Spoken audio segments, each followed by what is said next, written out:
आज की इस गहरी चर्चा में हम एक ऐसे विषय पर बात करने वाले हैं जिसे हम सब ने देखा है, छुआ है और जिसकी खुशबू का आनंद भी लिया है। बिल्कुल, फूलों की बात करें हम। हाँ, फूल। जब भी हम किसी बगीचे से गुजरते हैं तो वो लाल, पीले, नीले रंग देखकर मन एकदम खुश हो जाता है। हम उन्हें सजावट के लिए इस्तेमाल करते हैं या किसी को गिफ्ट देते हैं। लेकिन जो नोट्स और सोर्सेज आज हम खंगालने वाले हैं, उन्हें देखकर एक बहुत ही चौंकाने वाली बात सामने आती है। और वो बात ये है कि प्रकृति में कुछ भी सिर्फ सुंदर दिखने के लिए नहीं होता। सही कहा। क्या कभी हमने सोचा है कि ये जो नाजुक पंखुड़ियां हैं या ये जो मनमोहक रंग और खुशबू है, क्या ये सब सिर्फ हमारी आंखों को सुकून देने के लिए है? असल में इन खूबसूरत आकृतियों के पीछे एक बेहद जटिल और मूक वैज्ञानिक मशीनरी काम कर रही है। एक अत्यधिक विकसित मशीनरी। कर देते हैं कि इवोल्यूशन या विकासवादी दृष्टिकोण से देखें तो एक फूल का प्राथमिक काम पौधों का प्रजनन सुनिश्चित करना है, यानी उनका रिप्रोडक्शन। हाँ, रिप्रोडक्शन। जीव विज्ञान के नजरिए से वे अनिवार्य रूप से एक पौधे के जननांग हैं। जब हम किसी फूल को देखते हैं तो हम असल में एक पौधे की उस रणनीति को देख रहे होते हैं जिसके जरिए वो अपने वंश को आगे बढ़ाना चाहता है। ये सोचने का नजरिया ही एकदम अलग है। बिल्कुल अलग है। फूल के अंडाशय या ओवरी के भीतर जो जटिल प्रक्रियाएं होते हैं, उन्हीं से अंततः फल विकसित होता है और उसके अंदर मौजूद बीजांड या ओव्यूल से बीज बनते हैं। यही बीज भविष्य में नए पौधों को जन्म देते हैं। तो एक तरह से हम कह सकते हैं कि जो सेब या आम हम खाते हैं वो एक फूल के सफल प्रजनन योजना का, उसकी प्लानिंग का अंतिम परिणाम है। एकदम सटीक बात कही आपने। जब हम एक फूल की संरचना को वैज्ञानिक चश्मे से देखते हैं तो ये बात और भी साफ हो जाती है। हमारे सोर्सेज में जो फूल की एनाटॉमी दी गई है उसे देखकर मुझे काफी हैरानी हुई। वो एनाटॉमी वाला हिस्सा काफी दिलचस्प है। हाँ, क्योंकि हम आमतौर पर फूल की पंखुड़ियों को ही असली फूल मान लेते हैं, लेकिन संरचना के आधार पर देखा जाए तो ये केवल सहायक हिस्से हैं। तकनीकी भाषा में इन्हें एक्सेसरी वर्ल्स कहा जाता है, यानी केलेक्स और करोला। हाँ, केलेक्स और कोरोला जो सीधे तौर पर प्रजनन की प्रक्रिया में कोई भाग नहीं लेते हैं। ये एक बहुत ही महत्वपूर्ण विभाजन है। पंखुड़ियां या करोला वास्तव में एक विज्ञापन के होर्डिंग की तरह काम करते हैं। विज्ञापन का होर्डिंग, ये बहुत अच्छा कंपैरिजन है।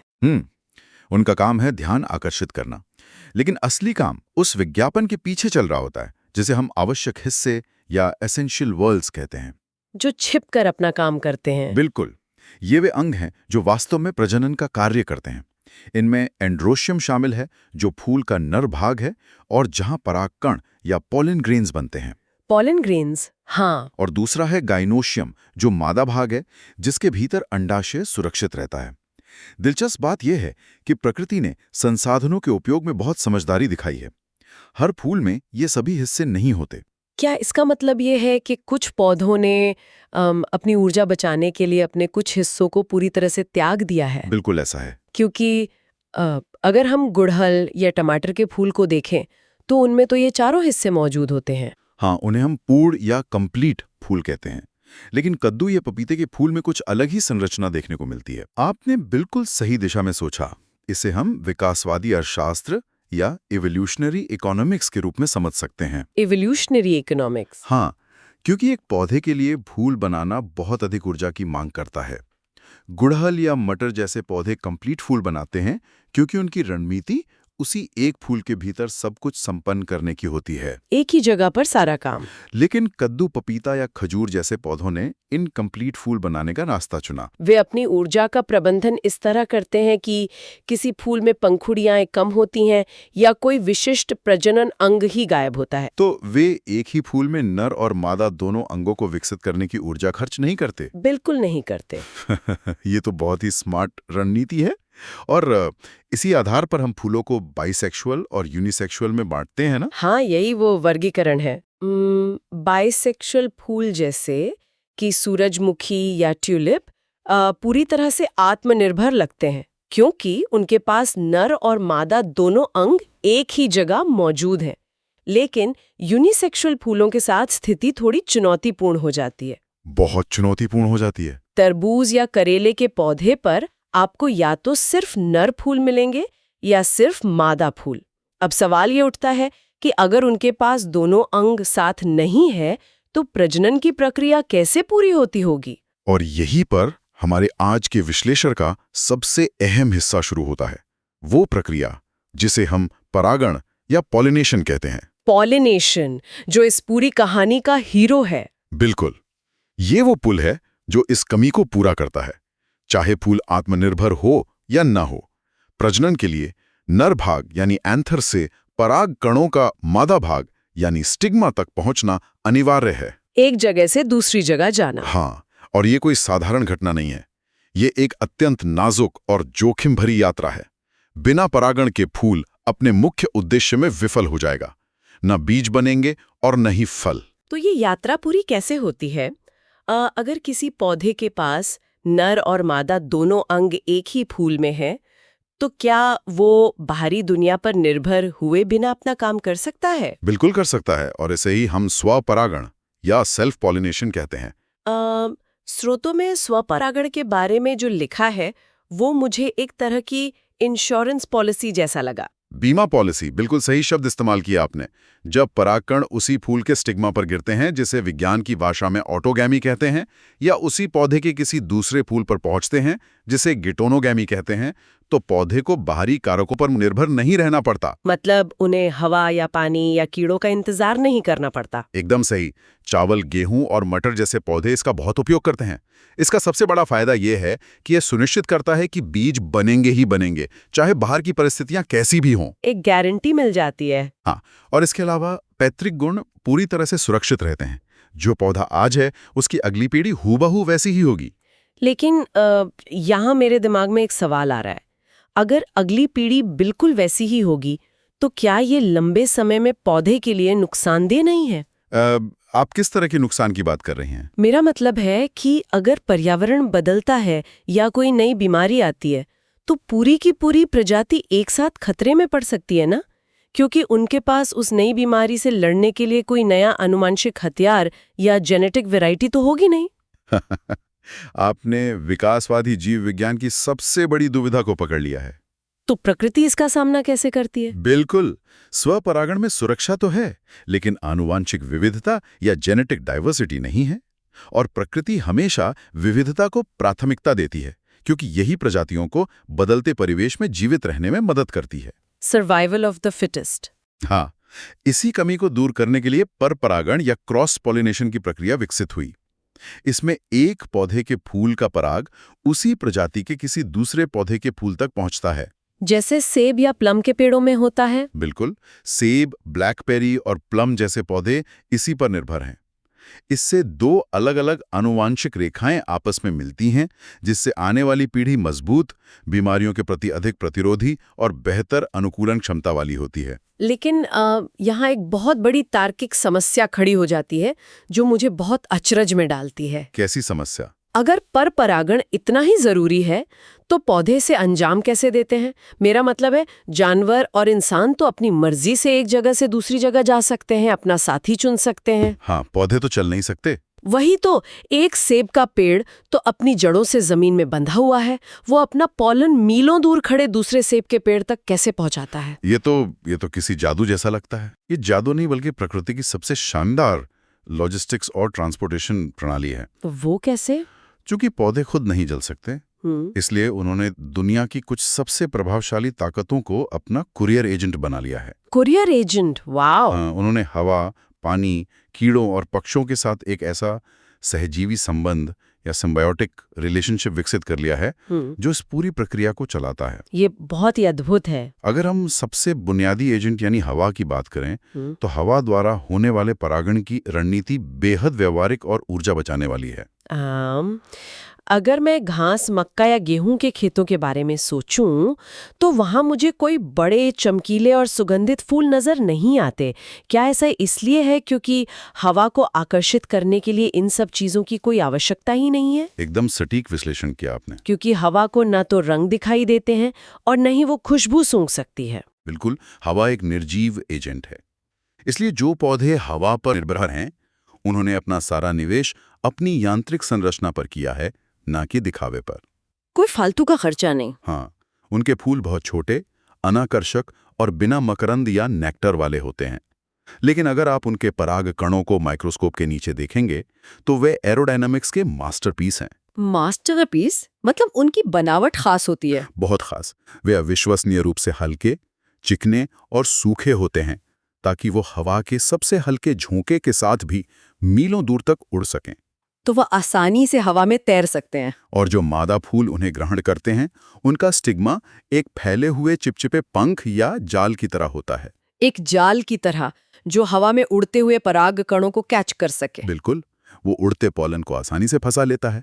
लेकिन ये तो अंधेरे में तीर चलाने जैसी बात हुई ना। हवा किस दिशा में बहेगी ये तो पौधे का नियंत्रण में नहीं है। ऐसे में तो बहुत सारा पराग बेकार चला जाता होगा। बिल्कुल चला जाता है, और यही कारण है कि हवा द्वारा परागण करने वाले पौधे लाखों करोड़ों की संख्या में परागकण पैदा करते हैं। तो वे क्वांटिटी पर फोकस करते हैं। वे एक तरह का कारपेट बॉम्बिंग दृष्टिकोण अपनाते हैं। बहुत भारी मात्रा में उत्पादन करो ताकि कोई ना कोई परागकण संयोग से सही जगह पर पहुंच ही जाए। और शायद ऐसा ही कुछ जल परागण या पानी के जरिए होने वाले पॉलिनेशन के मामले में भी होता होगा। पानी का तरीका थोड़ा अलग और बहुत ही दिलचस्प है। अगर हम जलीय पौधों की दुनिया में जाएं तो वहां हवा का नहीं बल्कि पानी के बहाव का राज चलता है। मैंने स्रोतों में पढ़ा कि वैलेसिनेरिया और हाइड्रिला जैसे जलीय पौधों में परागण का तरीका किसी रोमांचक कहानी से कम नहीं है। वैलेसनेरिया का उदाहरण तो वास्तव में प्रकृति की इंजीनियरिंग का एक अद्भुत नमूना है। मुझे इसके बारे में और जानना है। ये पौधा पानी के अंदर उगता है। जब इसका नर फूल परिपक्व होता है तो वो पौधे से टूटकर अलग हो जाता है और पानी की सतह पर आ जाता है। टूटकर अलग हो जाता है। हाँ, और ये एक छोटी सी नाव की तरह पानी के पृष्ठ तनाव या सरफेस टेंशन पे तैरता रहता है। एक छोटी सी नाव, क्या कल्पना है। वही दूसरी ओर मादा फूल एक लंबे डंठल के सहारे पानी की सतह तक पहुंचता है और सतह पर एक छोटा सा गड्ढा या अवसाद बना लेता है। तो क्या वो तैरता हुआ नर फूल पानी की लहरों के सहारे उस मादा फूल के गड्ढे में गिर जाता है? बिल्कुल। ये तो बिल्कुल ऐसा है जैसे कोई पानी के बहाव का इस्तेमाल करके अपना मैसेज या पार्सल सही पते पर पहुंचा रहा हो। एकदम ऐसा ही होता है। जैसे ही नर फूल उस अवसाद के करीब पहुंचता है, पानी का ढलान उसे मादा फूल के स्टिग्मा तक खींच लेता है। ग्रेविटी और पानी का ढलान मिलकर काम करते हैं और परागण की प्रक्रिया पूरी हो जाती है। ये पूरी प्रक्रिया इतनी खामोश और सटीक होती है कि हमें इसका एहसास तक नहीं होता। प्रकृति कितनी शांत तरीके से अपना काम करती है। लेकिन हवा और पानी तो अजैविक एजेंट हैं जिनका अपना कोई दिमाग नहीं होता। परागण की असली और सबसे रंगीन कहानी तब शुरू होती है जब पौधे जानवरों और कीड़ों को अपने काम के लिए नियुक्त करते हैं। और यहीं पर वो सब आता है जिसे हम फूलों की सुंदरता कहते हैं। मीठे मटर, बटरकप या हमारे आसपास खिलने वाले तमाम खूबसूरत फूल जो हमें सबसे ज्यादा आकर्षित करते हैं। हाँ, यहाँ फूल हवा या पानी के भरोसे नहीं बैठते, बल्कि वे सक्रिय रूप से अपने परागण एजेंटों को आमंत्रित करते हैं। ये तो पूरी तरह से कमर्शियल या व्यापारिक लेन देन लगता है। ये एक शुद्ध आर्थिक और सहजीवी व्यवस्था है। Give and take. बिल्कुल।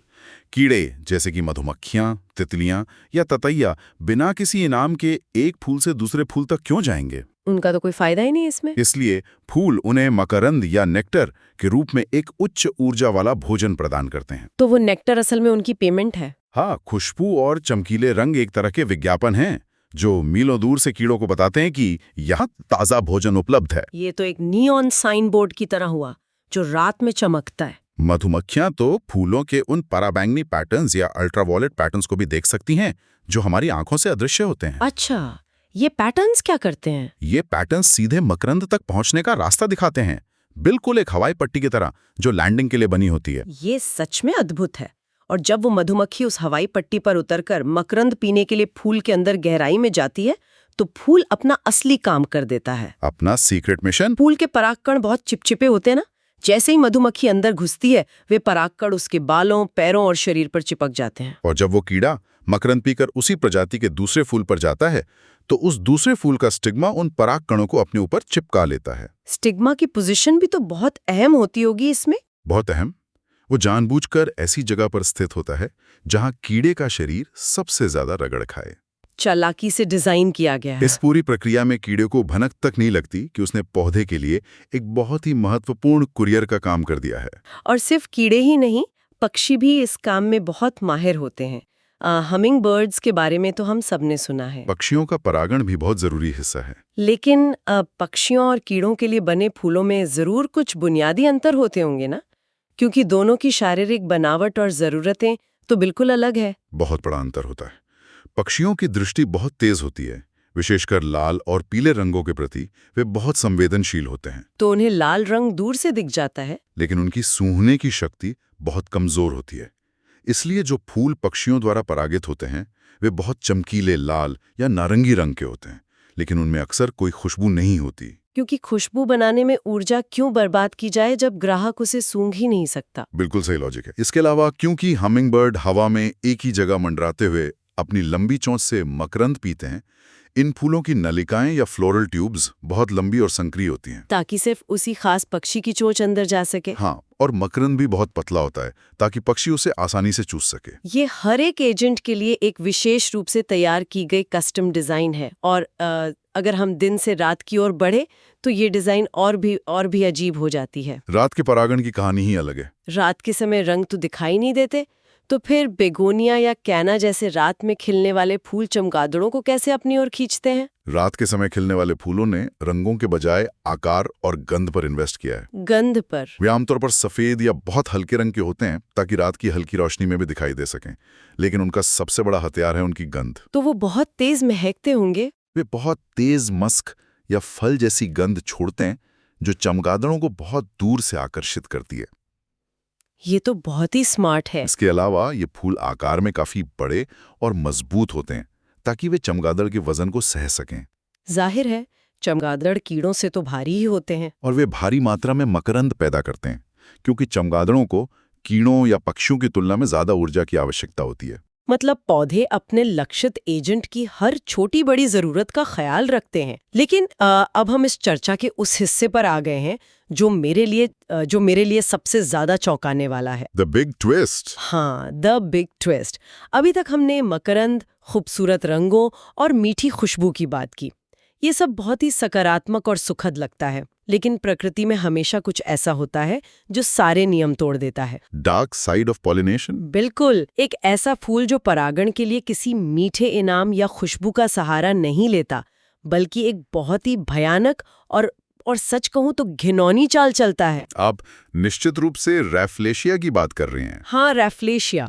दुनिया का सबसे बड़ा फूल जो दक्षिण पूर्व एशिया के जंगलों में पाया जाता है। ये फूल उन सभी रोमांटिक विचारों को ध्वस्त कर देता है जो हम फूलों के बारे में रखते हैं। इसके बारे में पढ़ते हुए मुझे तो यकीन ही नहीं हो रहा था। ये कोई मीठी खुशबू पैदा नहीं करता, बल्कि ये सड़े हुए मांस और मृत जानवरों जैसी भयंकर बदबू छोड़ता है। लेकिन कोई भी फूल ऐसा क्यों करेगा? मेरा मतलब है, सड़े हुए मांस की बदबू से कौन सा कीड़ा मकरंद पीने आएगा?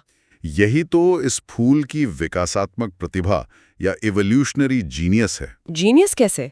रैफ्लेशिया मधुमक्खियों या तितलियों को अपना लक्षित दर्शक मानता ही नहीं है। उसका लक्ष्य वे विशिष्ट मक्खियां और कीड़े हैं जो सड़े हुए मांस पर अंडे देते हैं और उसी पर पनपते हैं। ओह, तो वो उन्हें टारगेट कर रहा है। रैफ्लेशिया केवल गंध से ही नहीं बल्कि दिखने में भी मांस जैसा लगता है। इसका रंग गहरा लाल होता है और इस पर ऐसे धब्बे होते हैं जो सड़ते हुए ऊतकों या टिश्यूज की तरह दिखते हैं। तो ये पूरी तरह से एक धोखा है, एक स्कैम है। मक्खी को लगता है कि उसे अपने अंडे देने के लिए एक मृत जानवर मिल गया है। वो बदबू से आकर्षित होकर फूल के अंदर जाती है, वहां इधर उधर घूमती है और इस प्रक्रिया में उसके शरीर पर परागकण चिपक जाते हैं। और सबसे क्रूर बात यह है कि उस मक्खी को वहां खाने के लिए कुछ नहीं मिलता। कोई मकरंद नहीं, कुछ भी नहीं। अगर वो वहां अंडे दे भी दे तो उसके लार्वा भूखे मर जाएंगे क्योंकि वहां कोई असली मांस है ही नहीं। ये तो मक्खी के साथ बहुत बड़ा धोखा हो गया। मक्खी निराश होकर वहां से उड़ जाती है और फिर से उसी गंध के झांसे में आकर किसी दूसरे रैफ्लेशिया फूल के पास पहुंच जाती है और जाने अनजाने में दूसरे फूल तक पोलन पहुंचा देती है। इस पूरी प्रक्रिया में मक्खी का तो नुकसान होता है, लेकिन रैफ्लेशिया का परपरागण सफलतापूर्वक हो जाता है। गजा गए। ये प्रकृति में पाए जाने वाले जैविक धोखे या बायोलॉजिकल डिसेप्शन का सबसे चरम और परिष्कृत उदाहरण है। ये सच में दिमाग को झकझोर देने वाला है। एक पौधा जो सोच नहीं सकता, जिसके पास दिमाग नहीं है, उसने समय के साथ एक ऐसा जटिल रासायनिक मिश्रण तैयार कर लिया जो बिल्कुल सड़े हुए मांस की नकल करता है। सिर्फ एक खास तरह की मक्खी को बेवकूफ बनाने के लिए। आज की इस डीप डाइव ने सचमुच फूलों को देखने का हमारा पूरा नजरिया ही बदल दिया है। हमने देखा कि एक फूल का हर एक हिस्सा, उसकी पंखुड़ियों का रंग, उसकी नलिका की लंबाई, पराग कणों का भारी या हल्का होना, खुशबू या बदबू, कुछ भी बिना सोचे समझे रैंडमली नहीं बना है। ये सब करोड़ों सालों के विकास का परिणाम है, एक परफेक्ट डिजाइन। बिल्कुल। और श्रोताओं के लिए ये समझना सिर्फ एक किताबी ज्ञान नहीं है, बल्कि ये हमारे अपने अस्तित्व से जुड़ा है। जब हम अपनी डाइनिंग टेबल पर भोजन देखते हैं तो हमें ये याद रखना चाहिए कि दुनिया की हर 3 में से 1 बाइट का उत्पादन सीधे तौर पर पशु या कीट परागण पर निर्भर करता है। 1/3 खाना हमारा उन्हीं पर निर्भर है। अगर ये फूल अपनी रणनीतियों में विफल हो जाएं, या अगर हवा, पानी, मधुमक्खियां और पक्षी अपना काम करना बंद कर दें, तो हमारी पूरी कृषि प्रणाली, पूरा एग्रीकल्चर सिस्टम ढह जाएगा। ये एक ऐसा नाजुक और जटिल जाल है जिसमें हर एक धागा दूसरे से जुड़ा हुआ है। और आपकी ये बात हमें एक बहुत ही गंभीर विषय की ओर ले जाती है। आज हमने देखा कि पौधों ने अपने आसपास के पर्यावरण और जीवों के साथ कितना गहरा संतुलन बना रखा है। बहुत ही परफेक्ट बैलेंस है। लेकिन आज हम जिस दौर में जी रहे हैं, वहाँ क्लाइमेट चेंज या जलवायु परिवर्तन बहुत तेजी से हो रहा है। तापमान बढ़ रहा है, मौसम के चक्र बदल रहे हैं, प्रदूषण और कीटनाशकों के अत्यधिक उपयोग के कारण दुनिया भर में मधुमक्खियां और अन्य परागण करने वाले कीड़ों की आबादी तेजी से घट रही है। ये एक बहुत ही चिंताजनक स्थिति है। पौधे और उनके परागण एजेंट लाखों सालों में एक साथ विकसित हुए हैं। उनका एक टाइमिंग है। टाइमिंग मतलब उनके खिलने और कीड़ों के आने का समय। बिल्कुल। अगर ग्लोबल वार्मिंग की वजह से कीड़े समय से पहले बाहर आ जाएं और फूल बाद में खिलें, तो ये पूरा सिंक्रोनाइजेशन टूट सकता है। और यही बात एक बहुत ही गहरा और थोड़ा डरावना सवाल पैदा करती है। वो क्या? अगर रेफ्लेशिया जैसा फूल अपने अस्तित्व को बचाने के लिए सड़े हुए मांस की बदबू पैदा करने तक खुद को विकसित कर सकता है, तो क्या भविष्य में पौधे इस बदलते पर्यावरण और घटते कीड़ों का सामना करने के लिए कोई नई रणनीति अपनाएंगे? ये तो सोचने वाली बात है। क्या वे पूरी तरह से हवा के परागण की ओर लौट जाएंगे, या वे कुछ ऐसे नए जीवों को आकर्षित करना शुरू करेंगे जिनके बारे में आज हम कल्पना भी नहीं कर सकते? ये भी मुमकिन है कि कुछ पौधे हमेशा के लिए लुप्त हो जाएं। शायद इवोल्यूशन या विकासवाद की एक नई और अजीबोगरीब कहानी हमारे सामने ही लिखी जा रही है, जिसे समझने में हमें अभी कई दशक लग जाएंगे। प्रकृति हमेशा सर्वाइवल का रास्ता खोजती है। ये सच में एक ऐसा विचार है जो हमें सोचने पर मजबूर करता है कि प्रकृति हमेशा जीवित रहने का कोई ना कोई रास्ता खोज ही लेती है, चाहे वो रास्ता कितना भी अजीब क्यों ना हो। आज की इस गहरी चर्चा में बस इतना ही। मुझे भी इस चर्चा में बहुत मजा आया। उम्मीद है अगली बार जब हम सब किसी फूल को देखेंगे तो उसे सिर्फ एक सजावट की वस्तु नहीं, बल्कि एक विकासात्मक मास्टरमाइंड के रूप में देखेंगे।